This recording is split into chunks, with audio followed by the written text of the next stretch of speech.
Hello guys! This will just be a quick unboxing nitong kadadating lang na parcel that I got from Facebook. So, open natin. Ayan, in-erase ko na yung mga personal information.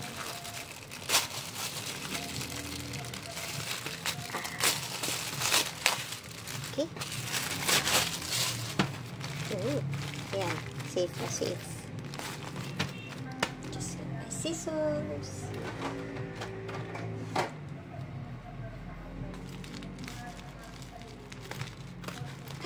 Sana wala akong musika. Ayan.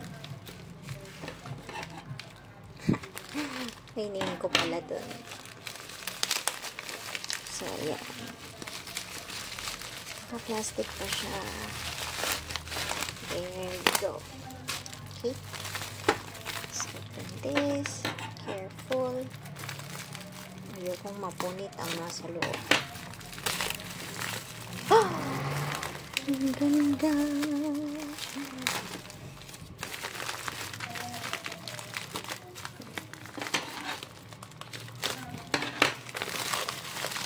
So, ayan. Sakura beads. Ganda, no?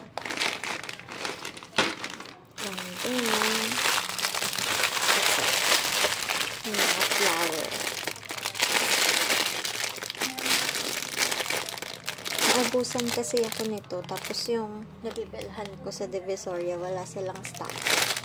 So, buti nakita ko yung shop natin. And then, last, ang dahilan kung bakit na-discover ko siya ay dahil dito. So, if napanood nyo yung recent upload ko, bumili ako ng mga parang tulips na malalaki. UV plated din. Ayan, mga ganito. Kaso, wala siyang partner, wala siyang leaf. So, napahanap ako sa Facebook. Then, nakita ko, nagbibenta ng ganito si Ate Christine Ostero. Tama ba yung pronunciation ko? Christine Ostero. Ayan. So, mag-i-insert na lang ako ng picture yung Facebook page niya. Magpapaalam muna ako sa kanya, syempre. So, ayan. Maganda yung mga binibenta niyang beads. And bulto siya. Hindi siya tingi. Hindi ko alam if nagtitingi din siya. Pero, ayun, nakita ko to. And then, syempre, browse. And, meron din ito. Yeah, I'm so happy. And, nakita ko din tong Sakura. Syempre, masama ako nakakakita ng beads. So, ang ganda, diba? Ayan.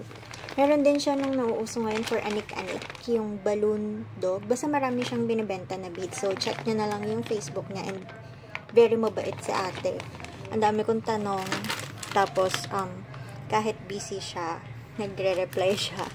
Kasi kinukulit ko siya, sabi ko kailan mapapadala, mga ganyan. Pero ang bait niya, haba ng pasensya niya sa akin.